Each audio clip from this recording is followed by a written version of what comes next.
I'm Arielle. And we're So Due for Two. Okay, so this is going to be a review of Wild Romance, and this one just ended, and if you've been watching our currently airing or watching now, we've been kind of mentioning this, and this is going to be our final review of it. Yes, it's our final review. So I'll just mention the main characters just for the last time. So we have Lee Dong-wook plays Park Moo-yeol, Lee Si-young plays Yoo Eun-jae, Kang Dong-ho plays Kim Tae-han, Oh Man-suk plays Jin Dong-soo, and Im Soo-eun plays Kim Dong-ah.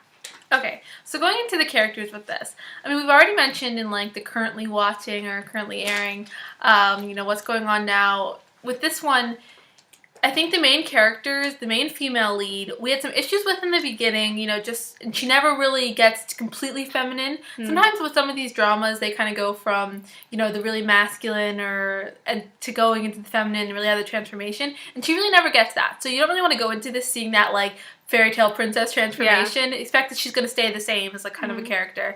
And then the main male lead, Lee Dong-wook, and we think he does a really great job here of showing like, the jerk to caring good guy, which I think he's really good at. And two of my favorite characters were like her best friend and sort of his like manager, sort of like the PR representative for the team. I think their love story was so cute. I think a lot of people too were mentioning this. I saw like on different boards about how they really liked their romance in this, and that's more of a wild romance kind of, because there was a lot more talk about romance, and I think that this one just ended, and we were kind of waiting to see what would happen at the very end to kind of determine. And I feel like wild things happened in this, like wild drama, but I don't know if it was wild romance. Yeah. So maybe the title is kind of losing something for us with the characters. I mean, we did think it was acted well, and we thought like the stalker characters was really intense. And the side characters, with the exception of Tiffany. Yeah. I'm sorry, is that her name? Tiffany? From Jessica. Jessica. From SNSD. I mean, she was kind of our least favorite sort of character in this. I think maybe she acted it well because she was kind of annoying to us. Yeah, I mean, she kind of grew on me towards the end. I didn't mind her so much because she was less of a threat character. I think she was really needy, and it was sort of really opposite of the main female lead. So I guess I was kind of getting like annoyed by her.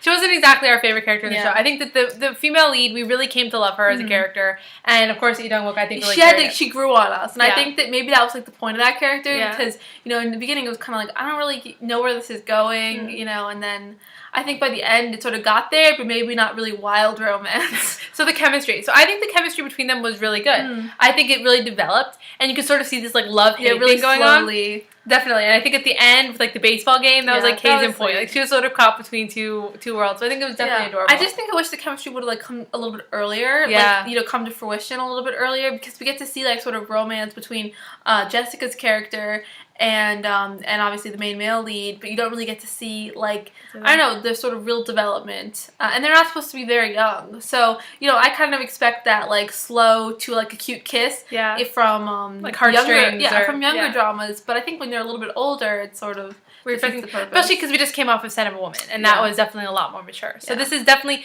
it's still mature content, like with all the stalker thing going on and all of that, but it's definitely not mature like romantically. Yeah.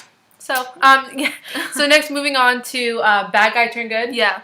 So clearly he makes the transformation. I mean, in the end, he's still not like really like lovey-dovey or anything like that, but he's clearly like loves her. I mean, I think too, like we're talking about, like he, goes from big transformation. We're talking about like love triangle here. I mean, I think that this one, obviously the female love triangles where we're kind of rounding it out, and I think that this was interesting when we were talking about love triangle, with the idea of Jessica's character sort of always holding like that old flame, and sort of the lack of confidence, and I think that that the main female lead had about her relationship with him, and I think that they did a really good job sort of expressing that and that sort of doubt, and at the very end I think it was really good that the main male lead sort of made her realize she had to be confident and trust him, otherwise they couldn't be together, and I thought that was pretty good. Yeah, that was probably one of the most like mature, like sort of grown-up relationship things that happened there, which we definitely liked.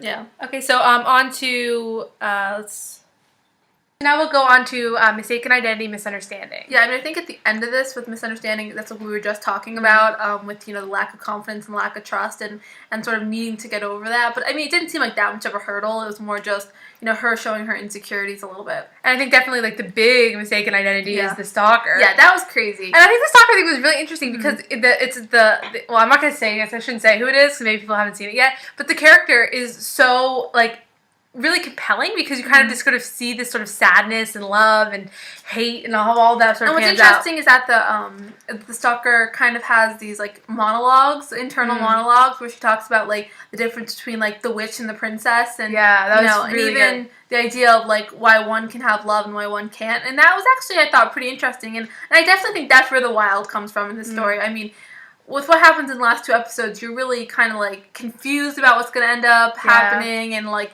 worried that something bad's going to happen for it being such, because there were other parts of this drama that were really light, and even with the other side characters who weren't her friends but his friends, I mean, all the drama they were having, it was definitely like, I think this should be like wild drama and not like wild romance, because it really was a pretty dramatic story. There's just a lot of things that were really far-fetched, but like especially the stalker, I felt was a really like really well written, really interesting. Okay, so piggyback rides with this one? I think there's a couple. I mean, there's definitely a cuddle. Yeah. And then when she's sick, and and then when he's like sick, he leans his head. I mean, there's definitely cute moments.